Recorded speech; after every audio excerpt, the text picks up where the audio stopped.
Welcome back to the show, everybody. This is the Upper Tier Podcast, the football podcast we bring you each and every week. If you could subscribe to the channel, hit the bell notification button and drop a like on the video. We have a Premier League preview for you tonight. We're going to be keeping an eye on the final European fixtures in the Europa League and Conference. Some interesting stuff happening there. And we'll also take a look back at the Champions League. We're going to take a look at the run-in for the top 5 positions. How did the Champions League go? Asking for a friend. I thought it went great. Just saying. I myself thought it went really well as well. I thought it went really well. I do have a cousin that's a bit prickly at the minute though after it. Little bit prickly.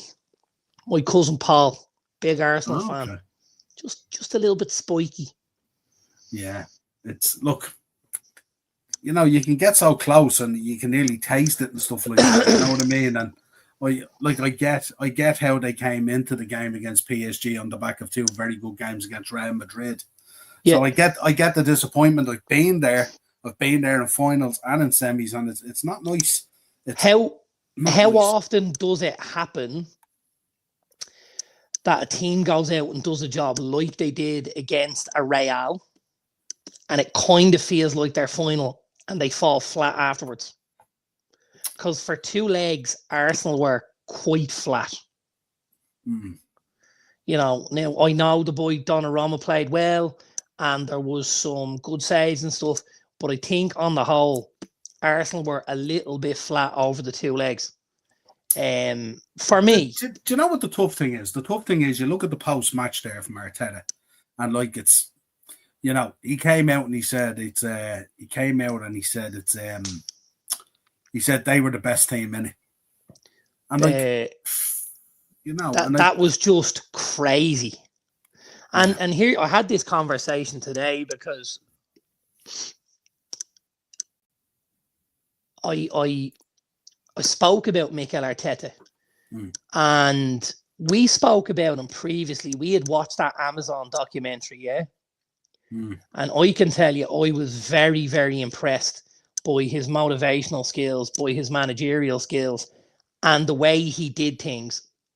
I thought it was very impressive. However, when I listened to some of the comments after the game, it doesn't leave me feeling the same sort of way. Now, you're not going to like this. It's in a very similar way to how Jurgen Klopp used to make me feel. I was a huge Jurgen Klopp fan. You know this. Yeah. You know this. I've so much respect for the guy. But I'd hear him come out after games and we'd be talking about half-12 kickoffs and stripes on pitches and footballs. And I'm like, pal, don't do that. You're way better than that. Don't be giving me that kind of shit. You know? And that used to... It didn't leave a good taste then. And with Mikel Arteta, it also doesn't leave a good taste. I don't like, you know, this kind of stuff. It does nothing for teams or their managers. Yeah, I suppose when you look at it that way, I mean, like some of the stuff Jurgen used to come out with as well, he used to nearly annoy Liverpool fans as well as much, you know what I mean? Right, and would you agree that Arteta is also now rubbing his own fans up the wrong way because of some of his comments? He is, but that like, you know, if someone comes out and talks about half-12 kickoffs, the reality is there is half-12 kickoffs. If someone comes out and tells you they've been the best team in the Champions League, and you're looking at Inter Milan, you're looking at Barcelona, you're looking at PSG, you know, the best team in it in respect of what? Yeah, like it's completely subjective. So it's very difficult to say for, you know, now listen, we don't know what, excuse me, we don't know what kind of metrics Mikel had in his head that he was using to try and balance this argument off. I just don't think it's an argument to have. He's a terrible loser. But what I'm saying to you is, I just don't think after going out of the competition, it's the right time for it to come out. I think like if this comes at a later stage, and if we're talking about stuff down the road, it's different. I think when you when you come out directly after a game. Like if you look at Luis Enrique, when the journalist made the comment, like he actually just starts laughing. Yeah. He just starts laughing. And that's a guy who would have quite a bit of respect for Mikel Arteta. He would have played with Mikel Arteta at Spanish national level and stuff like that. Start of the match. Right. Couldn't have welcomed them anymore. No, absolutely. So you've gone from that. Careful now. Well done. I'd love to just know why someone told them to sit this deep and just allow waves. I get playing a low block and trying to catch them on the counter-attack because, you know, as I spoke about, I fully believe if United score tonight, that's it, dead and buried. But I think we're inviting an awful lot of pressure. And obviously at 1-0, you're not miles away from Athletic being in a game here if they can nick a second. And then you're trying to change from being very defensive to now try and pick up possession of the ball and play higher up the pitch. I think it's a game. I think it's a game you need to go and try and win earlier on rather than, because if you back yourself, you look at what's missing on the opposition. The two Iñaki brothers, or the two Williams brothers, Iñaki and Nico, and the boy Sanset, who's the one of the Spanish national strikers. Like if you look at them out, that's their front line. And your man, the defender as well. What's his name? And Vivian, who got the suspension, obviously. Yeah, they're missing a lot in fairness to them. They are, and like, listen, they're bringing great energy tonight. They're bringing a lot of energy. They're first to every ball. They're first to the knockdowns. They're first, you know. I've only kind of tuned in. I missed the first part of it, but it was. If you look at the first half, I watched a lot of the first half. You're very relaxed. You're kind of at times you were losing your shape, and players were slower to get back. Garnacho had a gilt-edged chance to put it to bed, and he missed it. Yes. And at that stage, like if he scores there, like you said, that deflates the balloon massively. Yeah, and you have the likes of Dorgu pushing forward like crazy, like, and you're there looking, going, you don't need to be doing this. You were 3-0 up, like, just sit, just relax, and just keep the ball, manage the ball. If they don't have the ball, they can't do anything. You know? Yeah, but I also think you've got to go into the game as if it's 0-0, not 3-0.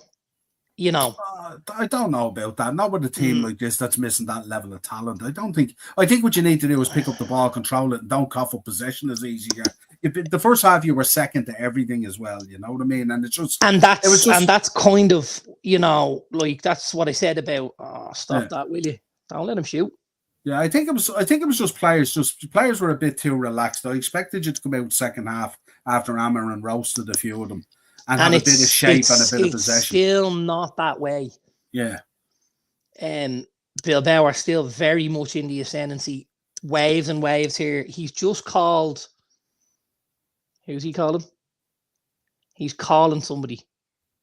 Ahmad. He's just called Ahmad. Yeah, makes sense. To be honest with you, Hoyland is atrocious. I watched him in that first half. He might either put Bruno up as the false 9. Or he might put Garnacho up there. Who's he called? He's called Luke Shaw, Mason Mount, and Ahmad. He's making a triple change. Yeah. So is Lindelof coming off and Euro's going to the opposite side, which leaves Shaw in the left centre back position? I think you'll probably have Hoyland, and I think you'll probably see Ugarte come off as well. Yeah, and remember, is Mazraoui still on there? Mazraoui's on the booking, so maybe he'll put Ahmad as the right wing back to give them a little more impetus going that way. Yeah, and Casemiro's just picked up a booking as well there. Literally just now, this second. Yeah. So a lot to think about, but there's no need to panic here. It's 3-1. No, absolutely not. But get control of the ball and take back control of the game. Like, you're at Old Trafford. 100%. We're playing like the away side right now. Yeah. He's booking Casemiro, which could impact who the substitution is. It may have been Ugarte, but now I gotta tell you, that's real poor. Have you seen the replay? No, I haven't seen it. And I tell you, Mazraoui's one was a tough one as well. He went up to head a ball, and it was a leading arm, a leading elbow. But like, you mean, he's just booked Casemiro, and there's zero contact. Absolutely zero. Yeah. I thought, now listen, I'm a Liverpool fan, so I don't know. Absolutely, 100%. The Mazraoui booking, I thought for me was a bit harsh as well. He went up to head the ball, led with the arm, but it was for me a bit much, Can we just look at Champions League for a moment? Yeah. Because this is obviously a time for me to shine, right? Mm. Oh yeah, Inter Milan. 100%. Inter Milan. Sticking with them still. I have to. I picked them very early on, and I'm not going to change that. I thought with the experience of a couple of years ago where they went very close, obviously against Man City, there's a huge amount of that squad that is very similar, and even in certain areas, you would say they've gotten slightly better. Yeah. So like really, really super from Inzaghi. Just unbelievable. They've been so good. I never would have imagined that we would have seen a 7-6 scoreline though involving Inter. And for two reasons. Involving an Italian team, yeah. Well, for two reasons. One, I didn't think they'd 7 goals in them. And two, I would have never said he'd conceded 6 over 2 legs. Yeah. Just couldn't believe it. But like the game of football the other night is just the next level. It's just next level. It really is. It's why we watch, isn't it? It is, and it's lovely. And you know, I've said this so often recently. When you don't, you want to be careful there. When you don't have skin in the game, it really, really, really helps you to enjoy the whole. Yeah, you don't have to drop your emotion. You just have to enjoy it. you just have to enjoy it, and it's amazing. You know, it really is. Yeah, so you're sticking with Inter anyway. So I'm sticking with Inter, but what I will tell you is, either team that wins this deserves it. They've both been phenomenal. Yeah, like PSG have had a decent run to get to where they've got to, and you know, they've done so well. We look at the big names, the kind of Galactico look that they got rid of, and now it seems to be more about the collective and the team and stuff like that. That's a really good. Here's Mazraoui for Ahmad. That's a really good thing for United. The boy Diallo, who was playing, has come off, and he had been doing quite well, and he did very well in the first leg when he came on. He's taken Ugarte, which means Bruno drops, and he's taking, who's your last one? Has to be Hoyland now. Has to be. For Ahmad, it was Garnacho. It's Garnacho. I don't like that myself. No. We shall say. Let's take some comments first of all. Alex is in. Big up Alex. Alex is Sophie's brother, Ben's girlfriend. So big up Alex. Thanks for dropping into the chat there. Nice. Dano's in. 2-0 get in. Zach is in. Big up Zach. Good to see you, friend, mate. Dano back in. Arteta's at the wheel. Arteta's at the wheel. Heard LFC have hired Odegaard as photographer for the Guard of Honor on Sunday for an on-field shot. Yeah, absolutely. Big up, Joanne. How are you? Hope you're good. Arteta, I was, you know what? You saved us a question, Joanne, because it was going to be the next question, I suppose, wasn't it? Yeah, I would have thought so. He also uses shoe polish to dent his hair as well as in the terrible loser. Yeah, absolutely. Evening, lads. Big up, Baz. Hope you're good, pal. Captain Caramel. Alex did me the comment again in case I missed him. Big up, Alex. Good man, Alex. Right, let's talk. Big switch. Yeah, I suppose before we go off the Champions League, what's your feeling at the moment? Like we've kind of like flied the Arteta flag and the Odegaard flag and all this kind of thing, saying like they've made improvements, there's progress, all that kind of thing. Play him in. Oh. What's your overall thoughts at the moment? Where would it lie if you were an Arsenal fan? What would your own thinking be?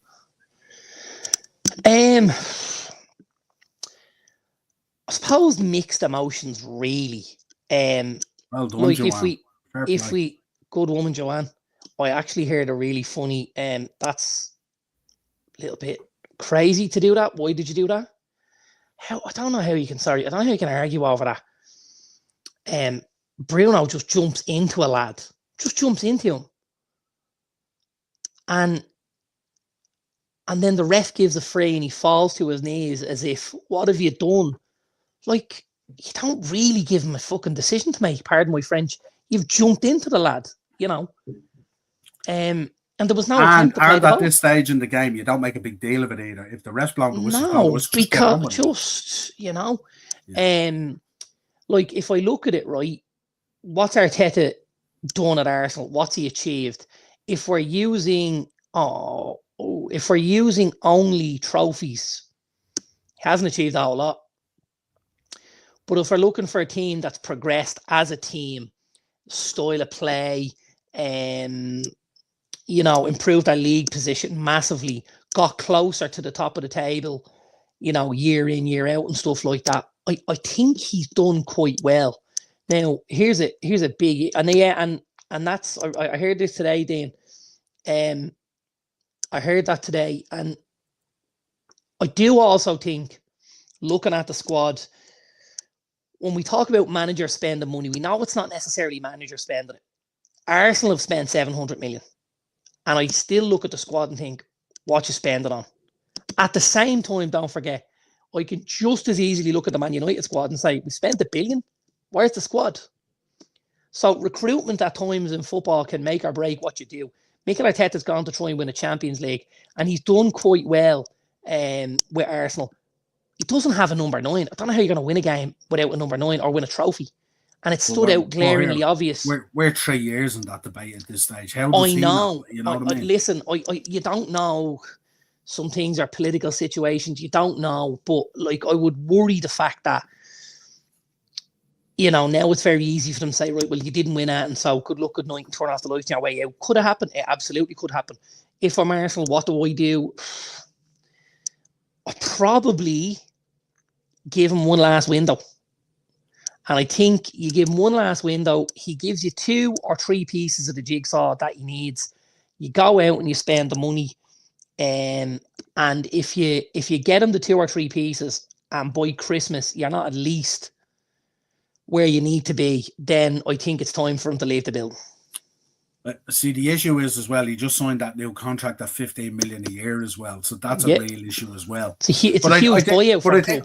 I think the other things that have added to it as well. One, I think people thought it was a given that when City messed up, or if City had a drop off, that it was Arsenal who were going to pick up the drop off. And it ended up being Liverpool. Arsenal were nowhere near it. So that kind of hurts as well. I think the other side of it as well is, I just think there's a huge expectation there, and like what's going against them as well is, I think we can agree, if you look at the last 3 years, great ball, how tough it's been for you as a United fan, and each year you've picked up a trophy, even in your worst period, your worst squads, whatever way you want to determine it, not me, whatever way you want to determine it. So you've still picked up potentially 3 trophies if you get over the line on this one as well, right? That's a trophy every year in 3 of your worst years in the history of your club. 100%. So where do you kind of draw the line of this? And you know? And don't forget, the guys you're talking about picking up the trophy have all left the building. They've all, you know. They've all been relieved of their positions. 2 trophies and got sacked. So when you're looking at all that, it's very hard to make a case, isn't it? I think. Listen, the Arsenal fans are going to have their daggers out for me when I say this. It's all about levels. We're Man United. They're Arsenal. They're not on our level. They might think they are. I had this argument today in another football group. Somebody asked me, which fans annoy you the most? And I said 2 clubs, and I will happily say them on air just so everyone can hear. The 2 clubs I said, the 2 fan bases that annoy me the most are Chelsea and Arsenal. Chelsea because they feel extremely entitled after the Roman era, and Arsenal because they think they're a big club, and they're not. So they're not. So you don't measure apples against oranges. You measure apples against apples. What have Newcastle won in the 5 years that Arsenal have won nothing? Well, they've won a trophy. What have Spurs won? Spurs have won a trophy or nothing. So like they're levels. Putting Arsenal. But you're not going. But the thing about it is, we're not going to come out and say we don't like Newcastle or we don't like the Newcastle fan base. We've propped them up always on this podcast as long as me and you can remember, right? And you look at that, and I don't know what it is about either this season or last season or whatever it is. It's just the fan base at times for me. Like I could nearly sit here, and this is a hot take if anyone wants to clip it. I could literally sit here and tell you now that I've probably grown to dislike Arsenal more than Chelsea. And that's a huge leap.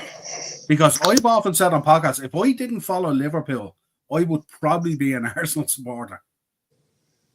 Because I always liked Wenger. I always liked the way they play football. I always liked there was a Graham. Style, there was a swagger to Arsenal. I just liked it, I kind of my football peak at that time was in around that, when you Bergkamp and Henry and Tati and Vieira and all that. And again, and now maybe it could have been clouded because maybe it was my disdain for United at the time as well. And you were going head to head and stuff like that. And like we didn't have a card in the game. So naturally I could lean towards Arsenal, maybe.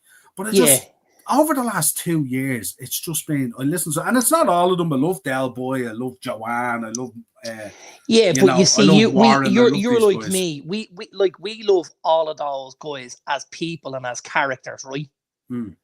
But that also doesn't mean, as Arsenal fans, we don't get annoyed listening to them sometimes. Let's go. Game over. Hang on. Ball at the right back position with Victor Lindelof. Gives it down the line to Ahmad. Ahmad picks it up, drives the defender, dances past him, swings a ball into the box, edge of the box. Mason Mount doesn't make the header. Back to Shaw. Lenny Yoro. Yoro dancing as well. I tell you what, Lenny Yoro. Oh, Mason Mount, baby! Yeah! Yeah! Yeah! He's bought about 11 left backs. The blame goes on him. Surely he's looking and saying, right, I need a striker. No sympathy here. Absolutely not. No, he doesn't. Dino, he doesn't sign the players. And that's why I believe Edu was shown the door before Arteta, because he was the sporting director and he was there to sign players. Great finish here from Mason Mount, by the way. Really good finish. Vindication on the substitutes as well. Yeah, and I mean, he's starting to build a little bit of confidence now. Obviously, the fitness is coming back. Ball comes out on the edge of the box. Mount goes to head it, doesn't get it. It comes out to Luke Shaw. Shaw plays it to Yoro. Yoro's been phenomenal again. Yoro gives it to Mount. Yeah, and Mount, a little drag back inside and bends it to the far corner. Tell you what, the drag back is a beauty. And he's just opened his body up and just bent it and caressed it into the far stick. That's a great goal. That is the little Cruyff turn is fabulous, I have to tell you now. Easy now. Don't be getting too excited. Easy. Don't be mentioning Mason Mount and Cruyff in the same sentence. It was a Cruyff turn. The man created it. Mason's copied it. That's a great turn. A really beautiful turn and finish. And you know what? I'm delighted for the kid. He's had a rough time. At the end of his Chelsea career, he was hampered by injuries. The beginning of his United career has been hampered by injuries again. But that's a great goal. It's 2 on the bounce. It's 2-2 for him. He probably starts against West Ham, I imagine. And that's great. 4-1 now. We can relax a little bit. 17 minutes left. Relax there, England's #1 fan. Dano, you're in the minority here being Irish in the chat. All the England fans in the comments here will love me. Don't worry. Right, let's fly down. Let's fly down to this Premier. Oh, that was unlucky. A fabulous piece of skill out wide on the right from Athletic. He puts a little nutmeg through Mount's legs. He nutmegs Mount and bends the ball in onto the 6-yard line, and the midfielder comes in on the stretch and just toe pokes it. behind. Right, Good effort, though. Let's go down through this Premier League preview pretty quick because I do want to talk about the top 5 race more, and I also want to get your thoughts on a couple of other things tonight as well. So, right, Fulham Everton. Fulham Everton. A hideously boring 1-1 draw. Cool. Ipswich Brentford. Brentford 3-1. Cool. That was did you see that stat that we did on Monday on the show? I didn't. The three teams in Europe in the top 5 leagues that have 3 goal scorers with 10 or plus goals. Right. I think it's Bayern. I'm trying to remember now what it was. Bayern obviously have I think it's Elise, Sané, and Kane. Yeah, and then it has Barca have Lewandowski, Rafinha, and Yamal. And then the only other one is Brentford, who have Wemo, Visa, and Shadi. There you go. It's a good stat, though, isn't it? Good stat. Great stat. Yeah, absolutely. It's a great stat. Southampton, Man City. Yeah, Man City by a couple, I imagine.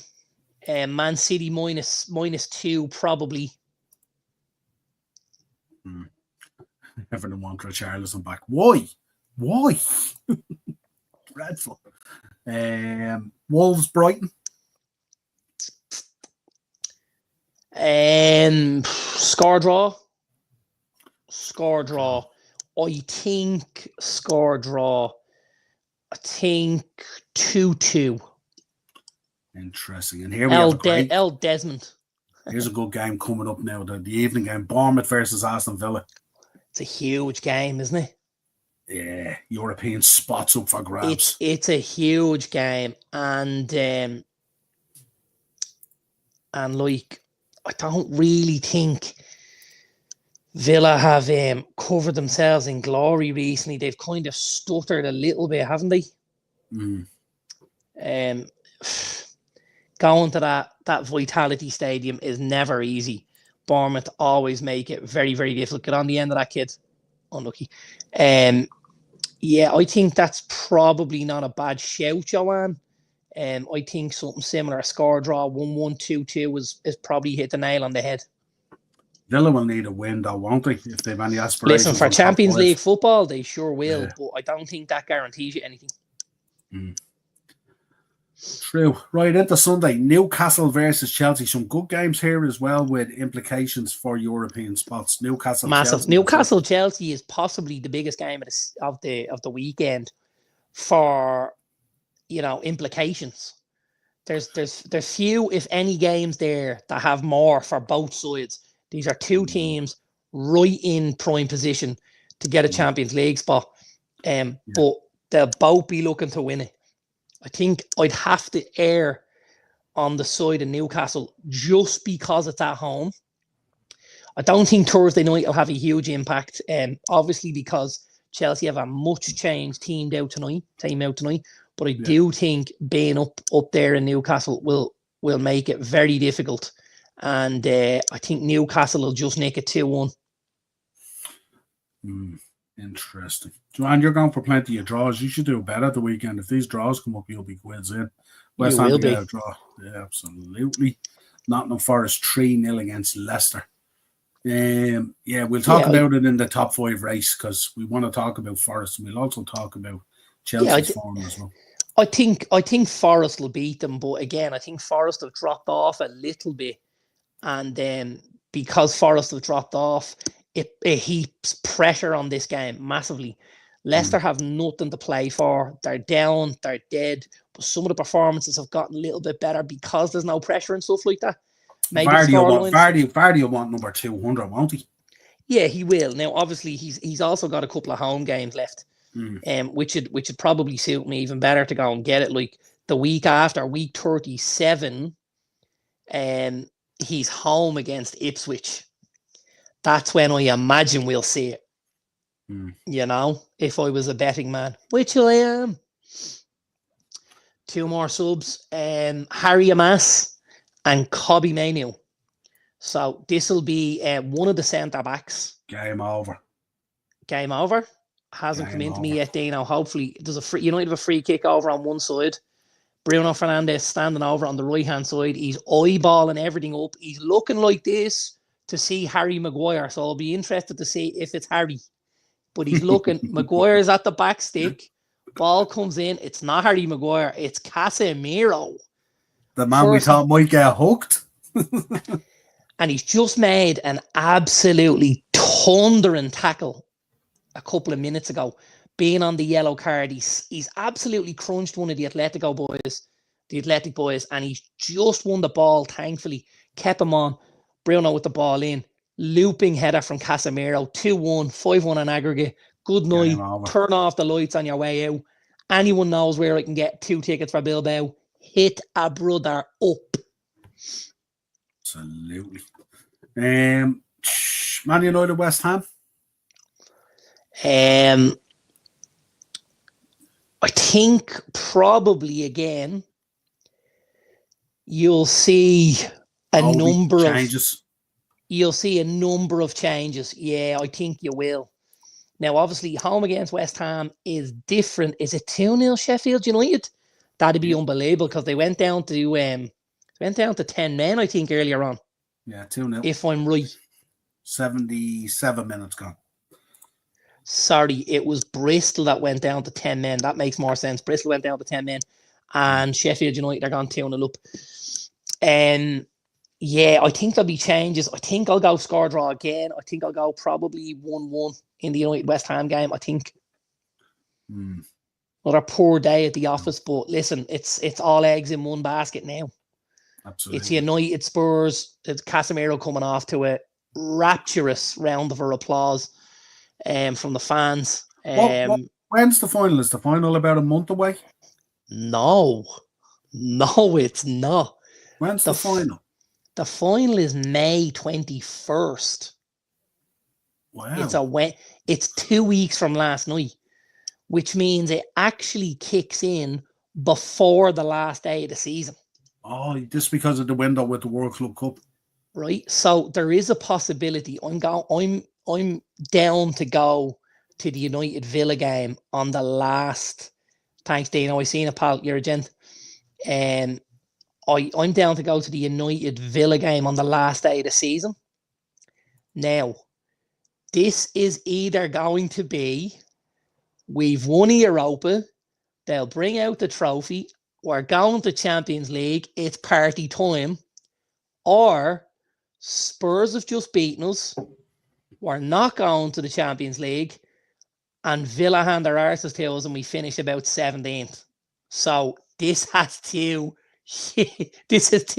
massive outcomes here for me. You know? Yeah, I remember looking at this, right? And I think back to when we played Spurs in the Champions League final.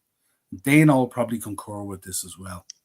My anxiety was through the roof at the thought of dropping an L to Spurs and how I would live with that and how I would be able to tell my kids, my grandkids, and everything else. I think you're bigging up a little bit. Like you weren't going to tell your grandkids about losing to Spurs. Like in a Champions League final. In a Champions League final. Listen, it's a game of football. But it's a game of football. It's a toss of a coin, man. I don't know. That's P, man. You know yourself, when you get to a final, anything can happen. But that's all right. But if I was in the final, I was saying if I was in the final and that was Ajax, that has a different jeopardy to it than if it's Spurs. A different jeopardy to it. Like even the Arsenal fans were Liverpool fans that 2 weeks. I think you're. Oh, stop that, Amad Diallo. Oh my God. Go and score a goal after that, will you? Oh, hang on. This is a goal of the season if it goes in.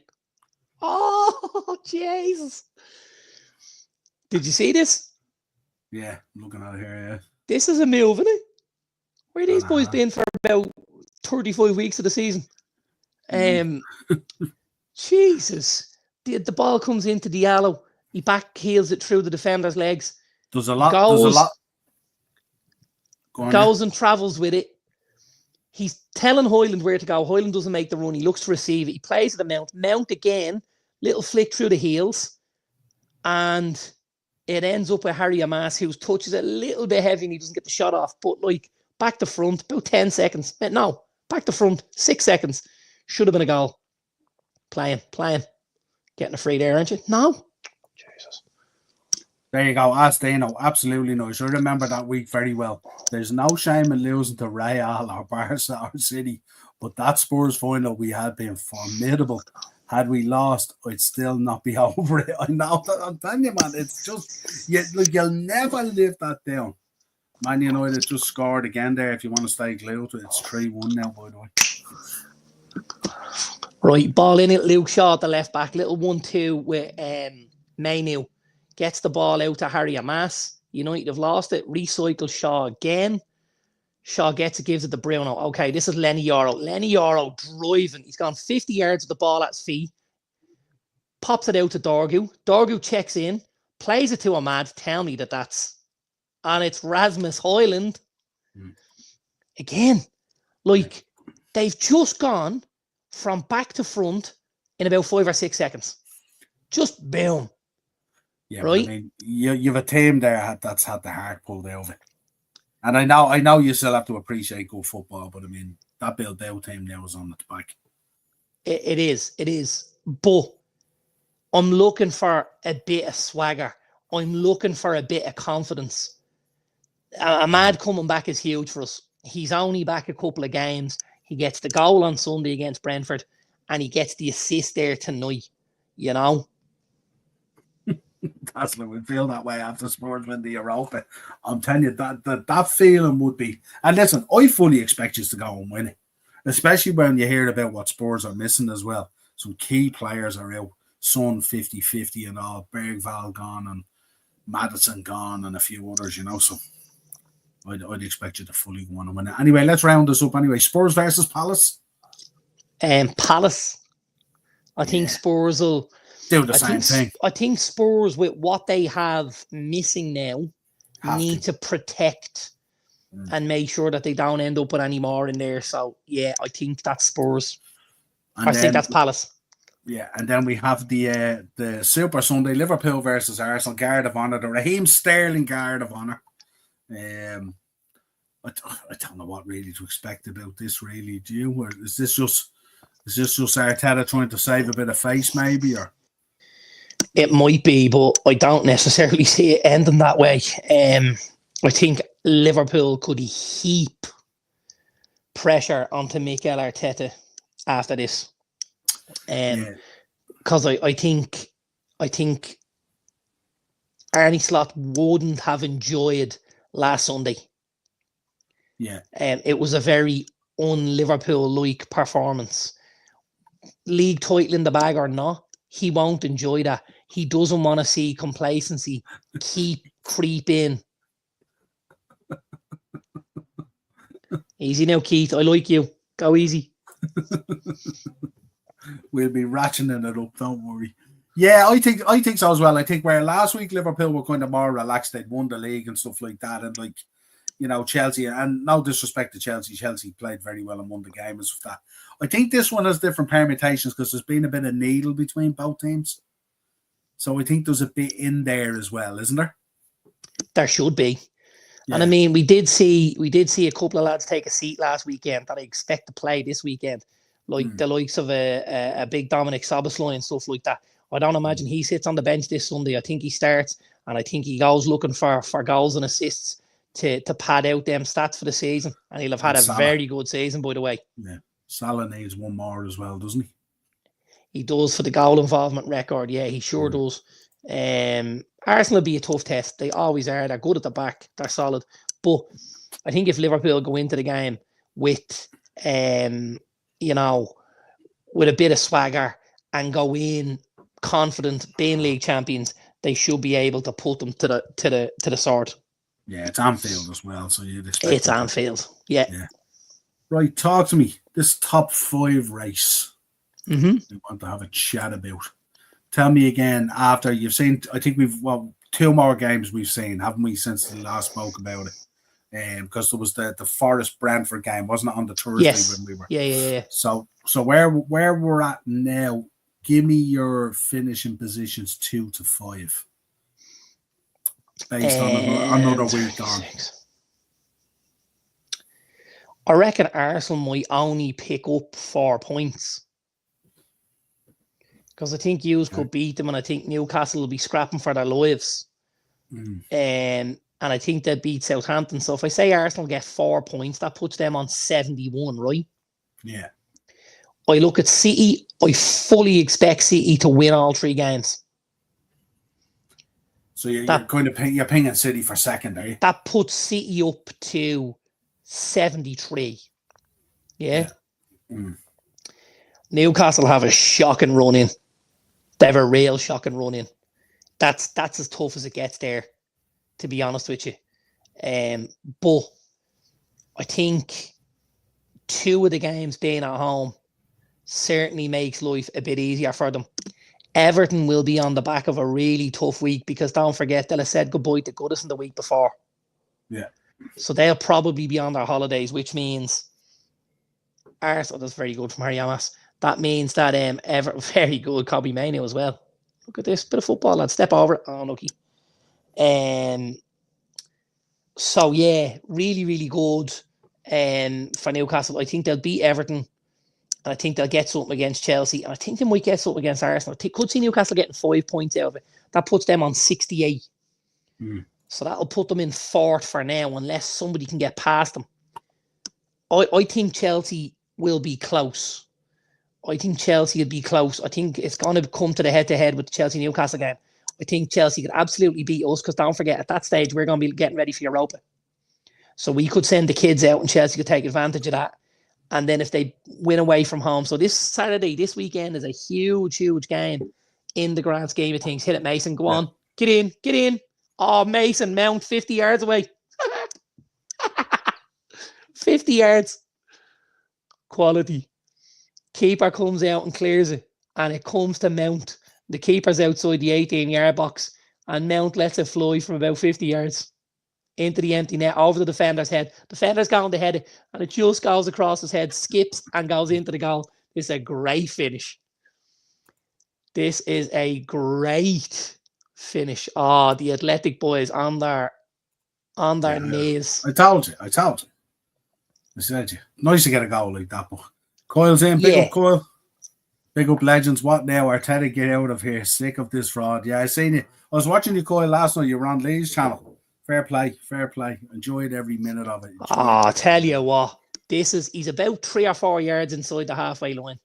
He takes a touch on his right foot, and then with his left foot, he's reaching for it, and he lets it go, and it flies over the defender, and he even goes with his hand to do this to knock it back, and it skips just on the 6-yard line and builds a bit of speed going into the net. That's a great finish. Let's go. 3 goals this week. It's big for him. It's huge for him. Yeah, absolutely. Absolutely huge for him. Game over. 4-1. 7-1 on aggregate. What was to worry about? Good night, good luck. Spurs. We're coming for you. I seen that last night. Did you see that Lee Gunner stream last night? He does a watch along for the match, the PSG match, and then he stayed online 11 hours doing emergency meetings and match reactions and all that kind of stuff.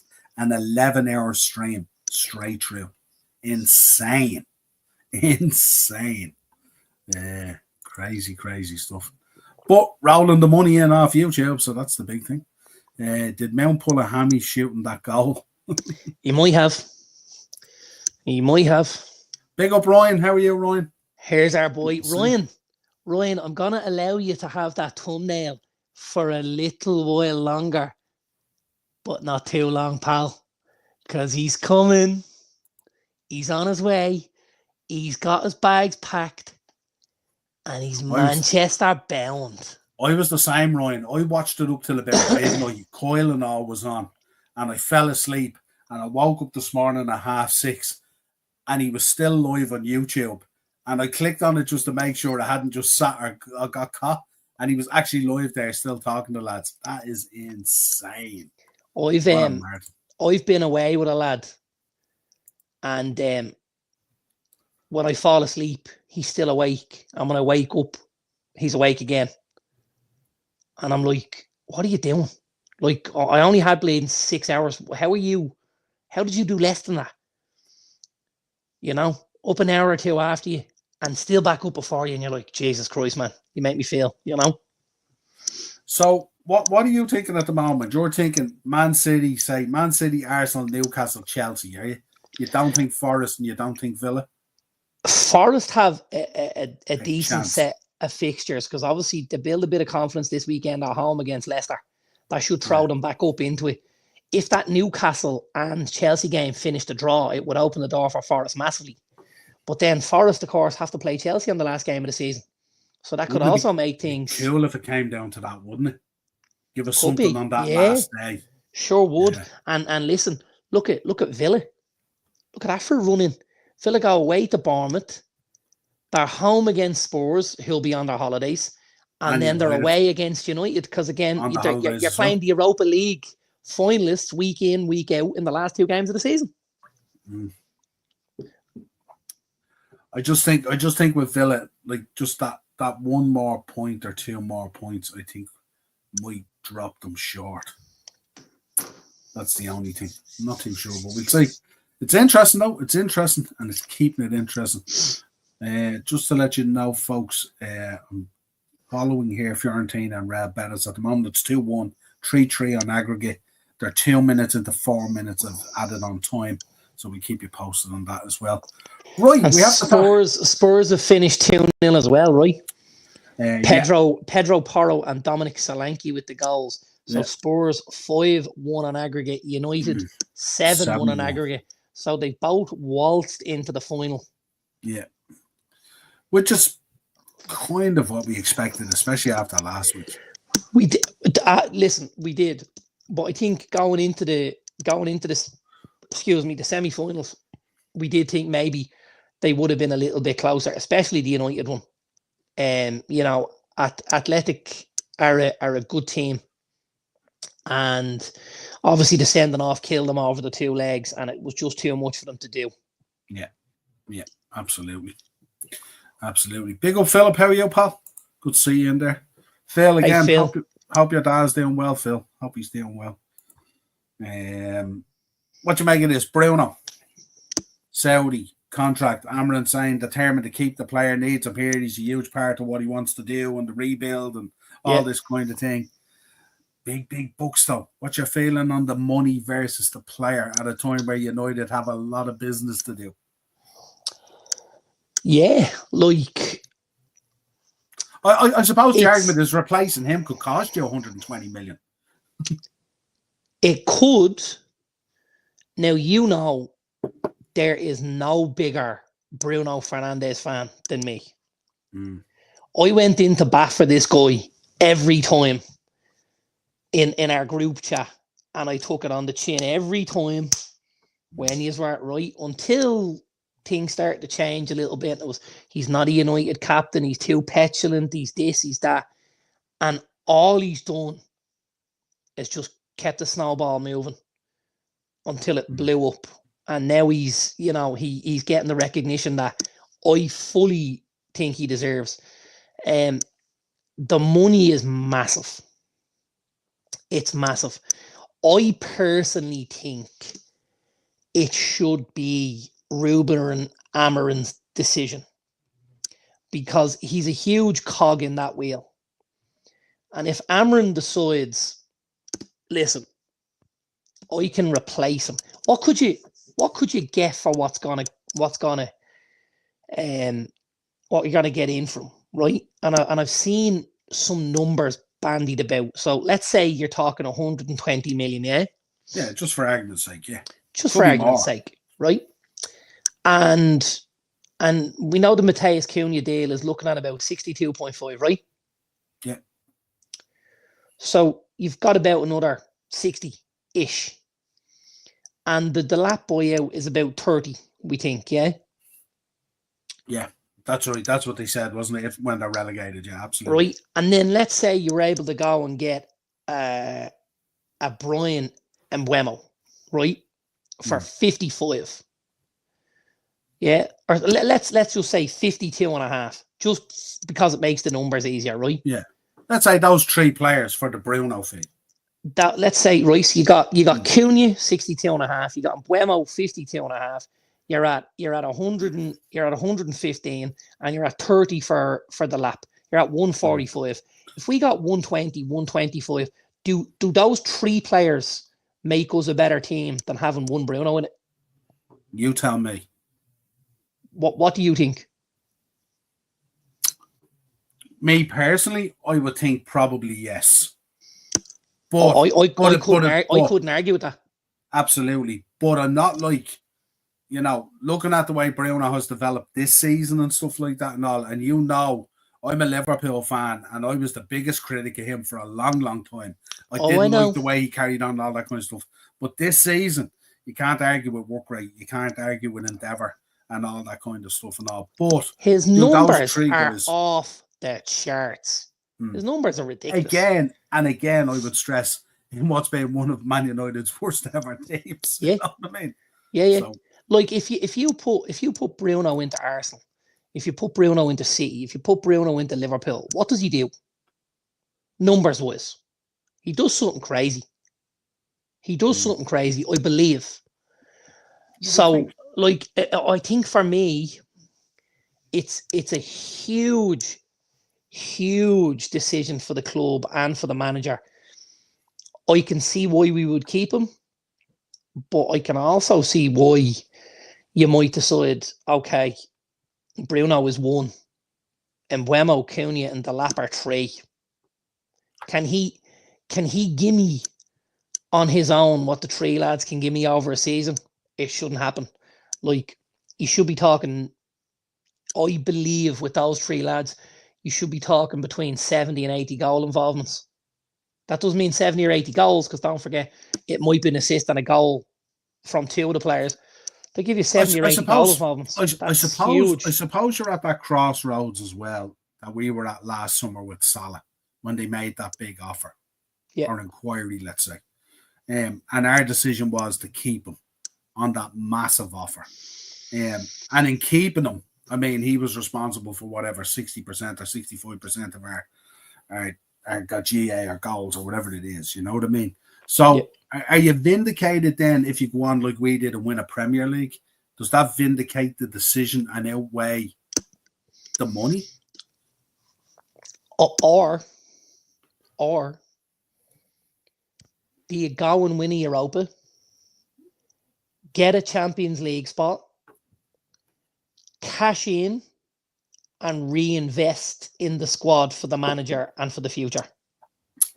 Well, I suppose the thing about it is if you win the final and you get the Champions League money, and then if you top that off as well, if Bruno was going out the door with the Bruno fee, then you've got a huge. Plus your usual transfer budget, which at United has always been 100 to 150 million. You could be looking at which they may or may not throw on top of that. They may hold off. If you look at Champions League money, if you look at the Bruno money and the 150 million, what are you at? Yeah, 300 million? 400? Possibly. Yeah. And what does that do to your squad?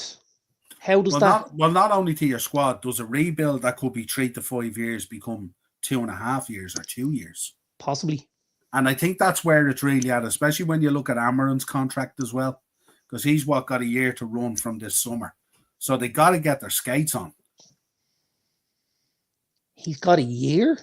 Yeah, I think his contract runs out in 2027. I don't think that's right. Double check it there. I'm nearly sure. I read something there the other day saying that after this summer window, he only came in this year, though. He only came in this year. Yeah, but I think he signed a short contract, didn't he? From what I gather. I wouldn't imagine so. Because I was told, what I read was that he has this summer and one more summer window. So I don't think he's on a 5-year. Now, correct me if I'm wrong, but that's what I read. So you got to get your skates on. I'm nearly sure. Big up, Static. Hope you're well. Yeah, that was insane, wasn't it? And I think you were moderating on it, Static, as well, weren't you? You moderate for Lee, don't you? Yeah, absolutely. Can we safely say we will see GTA 6? No. It runs until the summer of 27. That's right. So This is only 25. Yeah, but if it's only run until the summer of 27, you've only got 25 and 26. You've So two more years. Two summer Two transfers. seasons. Yeah, but you've 2 seasons. No, Two but I'm full talking about seasons. yeah, but you have 2 summer windows because generally people Two don't summer do a lot windows of is a business in the year, though. Januaries. Yeah, but 2 No. summer windows is a year. No, Yeah, because if it runs out summer 27, then he's not going to be there if he doesn't re-sign. No, yeah, but listen, you've got your window now, right? At the end of this year, window coming up, season window. That's basically by the start and the end of it. That's 2 in a year nearly. Yeah. No, but it counts for that season because there isn't 2 summer windows in the season. I know what you're saying. There wouldn't be an advantage to him spending in the last summer. As it stands right now, if he doesn't re-sign, they're not going to let him spend in that summer because a new manager. No, of course they're not. But he has 2 full seasons. 2 summer windows. That's what I mean. 2 summer windows. Now, obviously, 2 January windows as well.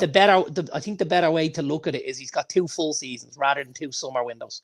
But that's what I'm saying. But if you're looking at a 3 or a 4 year rebuild, you made it sound like he only had 1 year plus what he's done, which was 18 months. That's not. No. I was that's saying the way you made it sound. You have 3 years, not 18 months. I said summer 27. You don't have 3 years. You have the season coming up and then the next season. He signed in 24. You've only so it was a 3-year deal. Yeah, I know that. Yeah, but that's what I said. He signed in 24. It was nearly a 3-year deal, is what I'm saying. It's not as short as you think it was.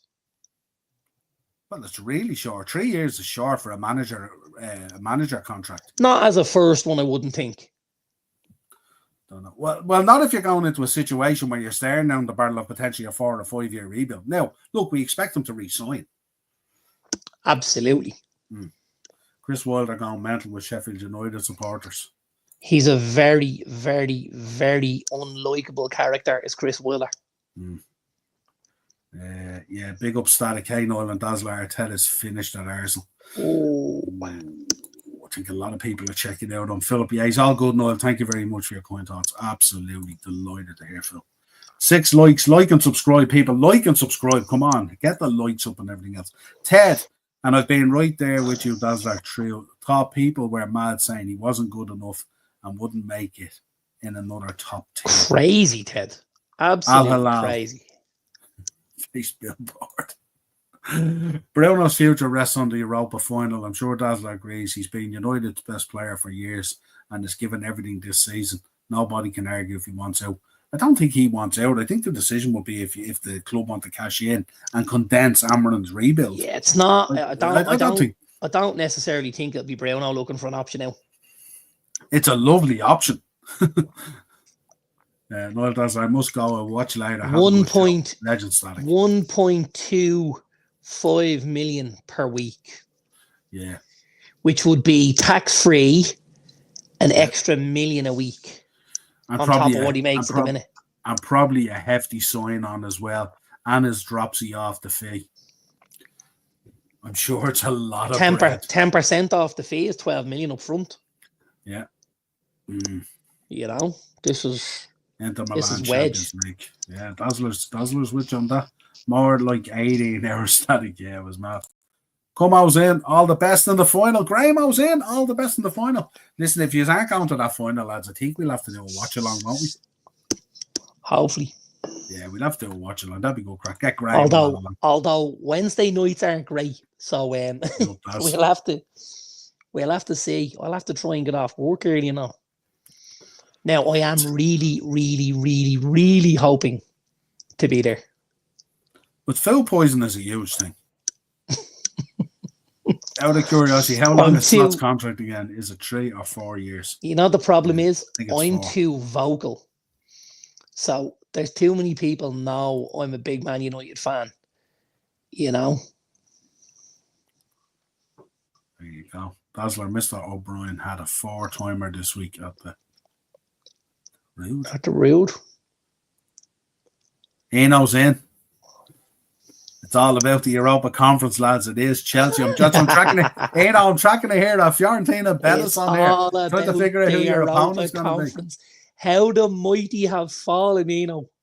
And I can guarantee you, Eno definitely doesn't want Fiorentina. He's a big Serie A fan. He doesn't want Fiorentina. He'll want Betis. Well, you know why he doesn't want Fiorentina either. Go on. Because on any given night, as Ian has seen previously, David De Gea can pull the shutters down and ain't fucking nothing getting past him. He's been phenomenal since he's gone back in a Fiorentina. Yeah, absolutely phenomenal. That is here with a corner 93-46 on the clock. So we keep that, yeah. So your own thoughts. You're either way, it'll work out for you anyway. You think you're not too worried. It's not a bad position to be in, is it? You know, you're looking at keeping your best player or bringing in 3 or 4 as replacements. I can't see a whole lot of issue. What do I want? I'd love to see him stay. And I'd love to see him eventually one day in 2 or 3 years' time possibly lift the league title for us. I think he would be very deserving of that, having gone through what he's gone through at United. And what I mean by what he's gone through, the doldrums. This is the worst United team we've seen in 30 to 40, possibly 50 years.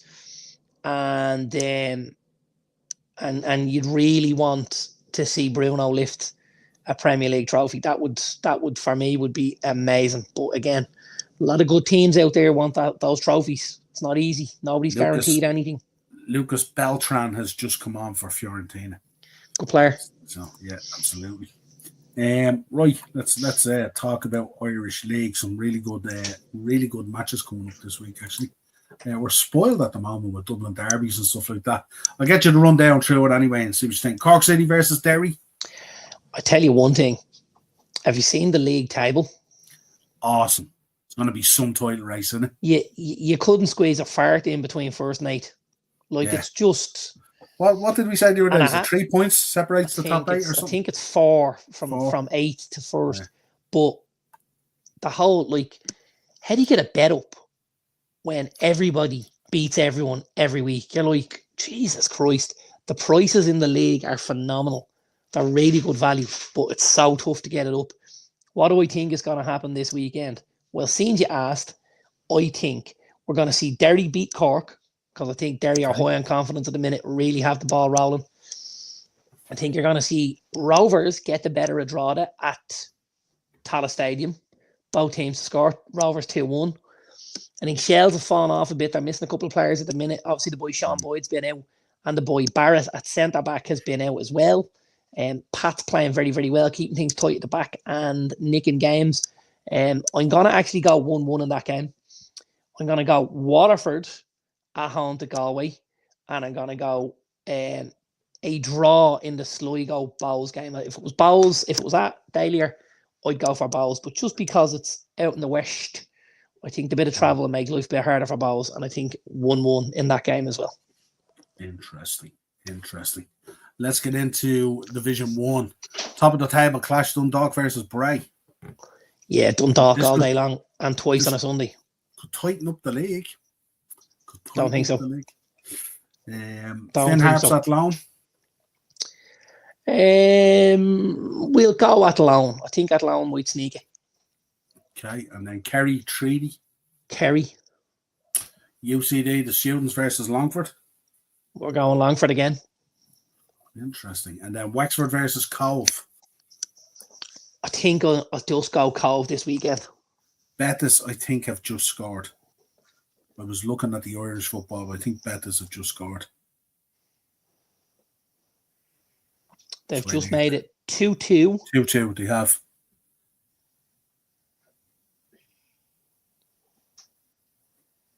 Is it Anthony again? I'll tell you now. I'll let you know now. Just waiting for it to come up. No. Azal Zuli on 97. Azal Zuli, I think. There you go. It's Anthony with the assist. He creates the opportunity. So a goal and an assist on the night for Anthony. This obviously leaves the game in Betis' favour. They're 4-3 up, but there is still time on it. Still time to play. Yeah. So plenty of time for Fiorentina to come back into it. Yeah. Give us your bets there. Did you do any bets? Did you get a chance? Sure did, I did. Excellent. Yeah. I did 3. Because I didn't. I did 3 for you. I've been busy. Ted, have you bets as well? Is that winding me up or what? Well, I'm heading off going to pick up Dave from the airport. That's always great seeing you, and another great job on the podcast. Take it easy, guys. Have a good Keith, weekend. Keith, pal. Appreciate it, brother. Legend, Keith. Really appreciate it. Tell Dave I said hello as well, by the way. So, Ted, don't forget to drop in your bets, Ted, if you have some. I went Brentford and both to score at Ipswich. Yeah. I went Newcastle and both to score against Chelsea. Yeah.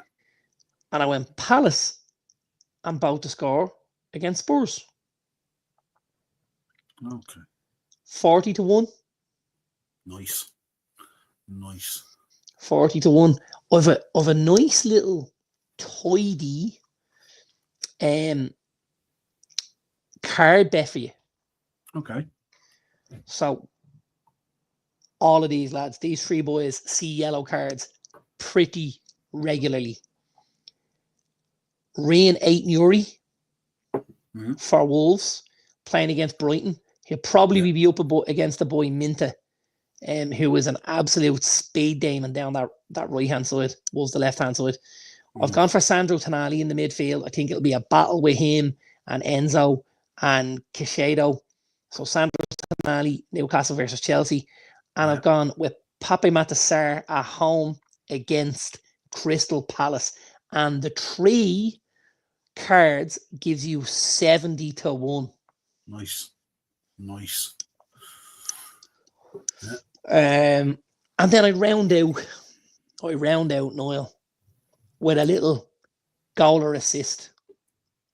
He's in our bets most week, Ryan. He sure is. Love him. Yeah. Me little goal or assist.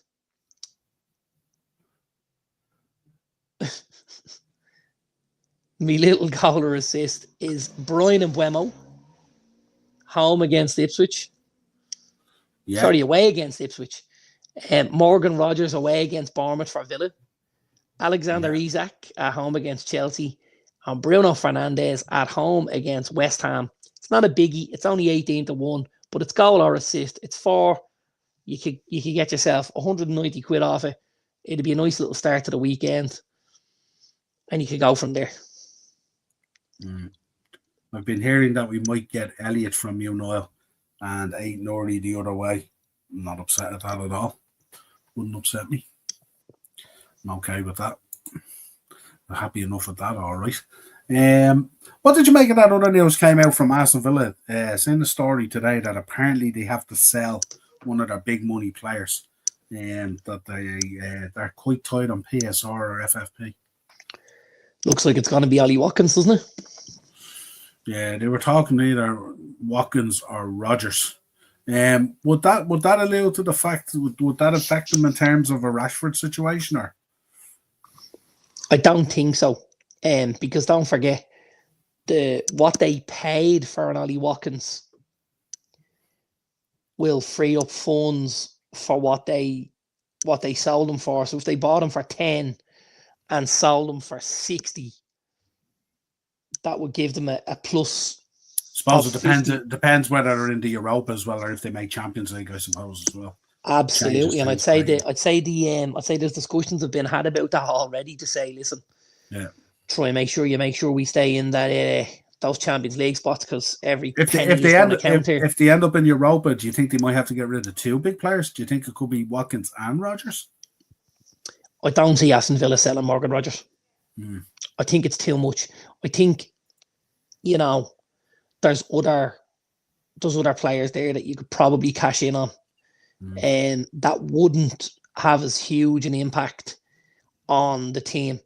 I think Rodgers is the absolute heartbeat of that team, and I think it would send a really bad message to the Villa fans and the Villa squad about what their goals are going to be for the next few years if they sell somebody like a Morgan Rodgers. Yeah, I don't. Well, you see, Ted, you got to remember, if you look at the window there in January, look at the business that Villa did, and stuff like that, and how clever they were and stuff like that, and also. But yeah, I get your point there. Durant to Saudi, yeah, should have made them nice wedge. It absolutely did, but again, they've used that money and spread it out over 4 or 5 players. Yeah, and they have, and the one thing about Villa, they have speculated, they have backed Emery, they have given them players and stuff and all. Yeah, they have. Philip asked there, Dazzler, would you take Ollie Watkins at United? The only issue I have with Ollie Watkins is he's 30 next birthday. Yeah. And I don't necessarily think that's the route I'd want to go. He's a player who relies heavily on his speed, on running the channels, on, being able to go past the player and stuff like that. That becomes very difficult as you get older.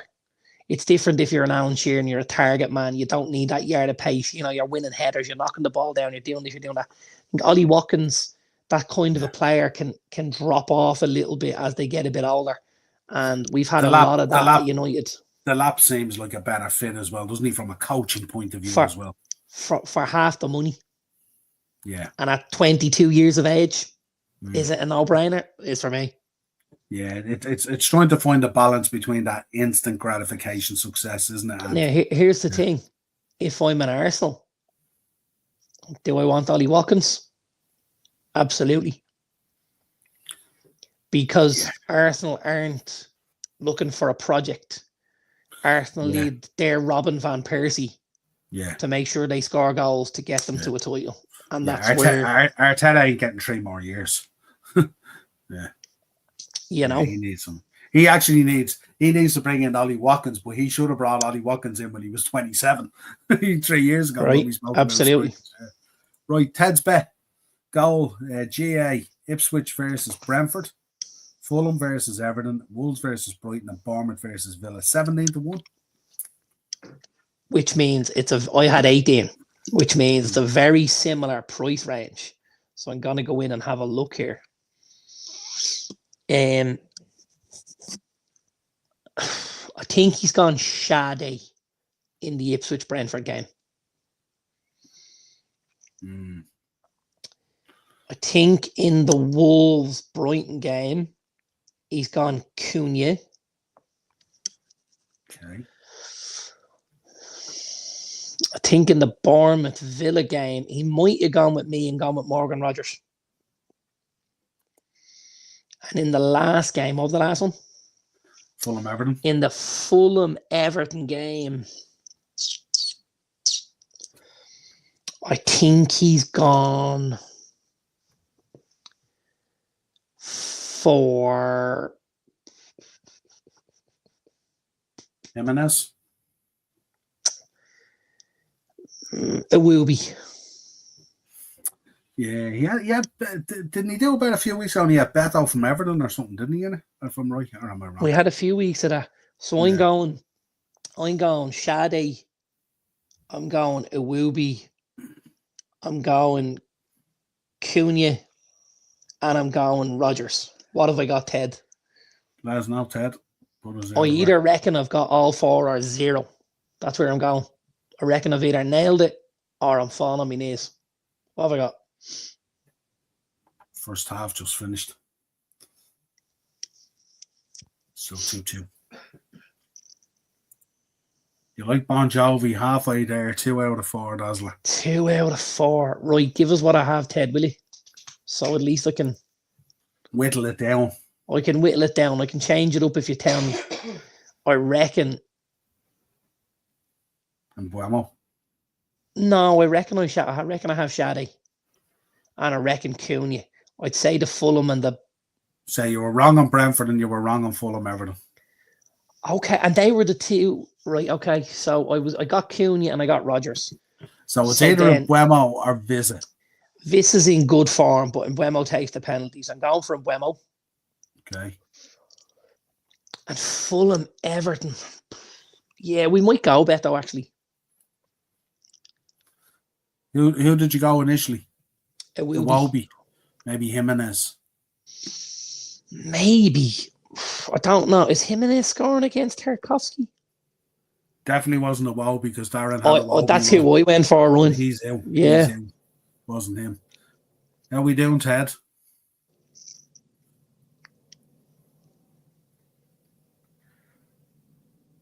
The patience of it here. It's like a game show. Beto was right. Buemo was wrong. So then it's Visa. It's Visa then, is it? Yeah. Has to be. Beto. Damn scared. There's a shout. It's a good shout, and he's got a lot of goal in form this as season. well. In form as well. Yeah, Visa. Yeah. I have him in my fancy football team, Ted, so I am a fan. Yeah, absolutely. Might have to shoehorn someone else in this weekend with them being away to Ipswich, you know. Yeah. Tasty, all right. Could be. Right. We're still in the fantasy football fight. You and Andrew, is it? Yes. Oh, what's it like? Fill us in. How tight is it? How tight is it? Let's go to the board. I've 2,156. He has 2,175. He's 19 points ahead. 19. With 3 weeks to go. He used his bench boost the last day and things didn't go very well for him. So he still has, I think the only one he has left, the only chip he has left is triple captain. I have triple captain and bench boost. Okay. So you have a lot in your favour, so as well. Well, I'm 19 points down, but I've got an extra chip, so this is gonna be tight. This is gonna be tight as a duck's arse. What's on the line for this? Do we know? Bragging rights and pride. Ted's at 2258 this year. Last 3 yeah. weeks have been rough. Dropped about 300. 3,001 places. There is a cup competition, yeah? There's a cup competition. Each of your leagues has a cup. So, in the round of 64, in the upper tier cup, I got a boy. In the round of 32, I faced off against Mark Hogan. Marky's team scored 60 points. I scored 69, so I got through to the round of 16. In the round of 16, I got Greg Flanagan. Greg got 41, I got 44. I got through the round of 16. So this weekend, it's myself and Mr. Cheapy Productions Morris Shortall in the quarterfinal. Interesting. So I've taken out Marky, I've taken out Greg, and I'm hoping to take out Morris to get me into the semis of the cup. But we shall see. It's been good. Yeah, absolutely. Welcome, sure everyone in the chat, you're all welcome to join anytime, folks. Definitely get on it next season because the banter does be great on the shows as well. Yeah, so that's it then. Another show in the bag. Don't think of anything else planned this week. Oh yeah, Saturday. We'll be putting up some footage on Saturday. We'll be at the Leeds Legends game versus Borough Legends. And I'll be covering the meet and greet, and I'll be covering the match as well. Hopefully get a few pitch side interviews as well. I've been told to bring me blades because you can't walk on the Astro when you're runners. So I have to bring the boots. Not that I'm playing, but I'll be interviewing. One sorry, co-host. This is something that absolutely amazes me. What, me and a set of blade boots? No, I went to watch a football match recently. Yeah. And I walked onto the Astro in a pair of trainers. And you were told? And the groundsman said, sorry, pal, you're not allowed on the pitch in trainers. Yeah. Sorry, what? Why? Why? Why would I not be allowed on a pitch in a set of trainers? Let's think about this logically now. He's a gas, isn't he? We'll see if it's the same on Saturday. When's the upper tier game? I don't know. We haven't arranged that yet. We haven't arranged anything yet. We'll have to arrange something. Absolutely. Yeah. Right. Yeah, no, you were going to tell me about the pitch. Yeah. And I was like, what are you hassling people for wearing trainers for? Like, what's... Here we go. We're on to Fiorentina and Betis now. Was he getting the card there? Isco coming in. Looks a good game. It's live on TNT Sports now, so we might have to. Upper tier versus the Bray Lakers legends. Can you imagine? Very good. Imagine, yeah, absolutely. Very so yeah, good. one co-host from the Monday mashup apparently is supposed to be going in nets for the second half. Of which game? The Leeds Legends versus Borough Legends. Right. Yeah, so that should be interesting. Very good. Yeah, it's still on, Ryan. It's in Betis are breaking. They have a 2-on-1. If they use it here, that's a great ball. No, it's not. It's intercepted. It's great work from the centre back. Yeah, it's been end to end here watching it. Actually, it's been end to end. It looks end to end, to be honest with you. It's a great ball back in. There go. So, folks, if you could subscribe to the channel, hit the bell notification button, drop a like in the video, and thank you all in the chat as always. Another good show, and we'll talk to you again real soon. Cheers. Thanks, pal.